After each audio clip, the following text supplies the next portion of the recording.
think it's Kentucky Belle. I think it's Kentucky Belle. I'm being facetious, but in reality, Kentucky's got you got to have water, the right water sources, and Kentucky's got the right limestone for the water, which is really, really, really important. And then Kentucky has the corn, really high quality corn.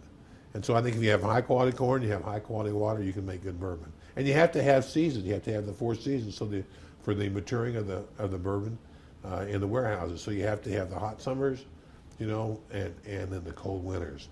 And it's nice to have a large variation in temperature between the nighttime and daytime. So in the hot summer months, we call them Indian summers.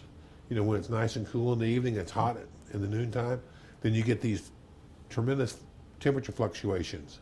And if you're on the top floor of the warehouse, especially top floor, it gets really hot, like 120 degrees in the summertime, and then it can drop in the evening down to 50 degrees.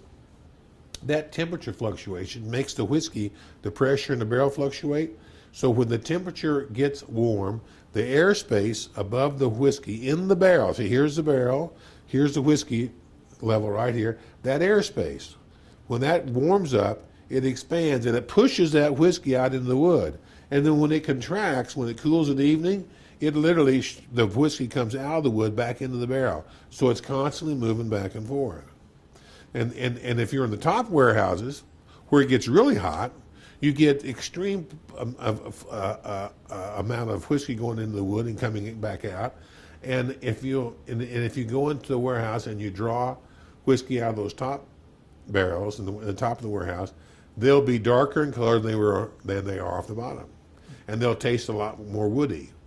So of course, in the bourbon industry, they blend that, but there's quite a difference. So the mechanics of how the barrel works is very interesting.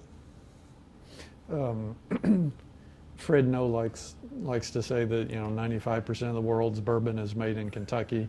I don't know where that other 5% comes from, but I wouldn't drink it. I can't say that because I do have customers in Indiana.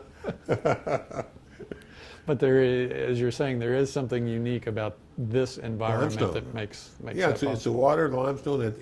It's the limestone, which gives you the right kind of water, gives you the right pH, and it's a fluctuation of temperature. You have to have that fluctuation of temperature from nighttime to daytime, because that's always making those warehouses cool and warm, and so that makes the whiskey move in and out of the barrel, and then every time it moves in, it picks up some flavor.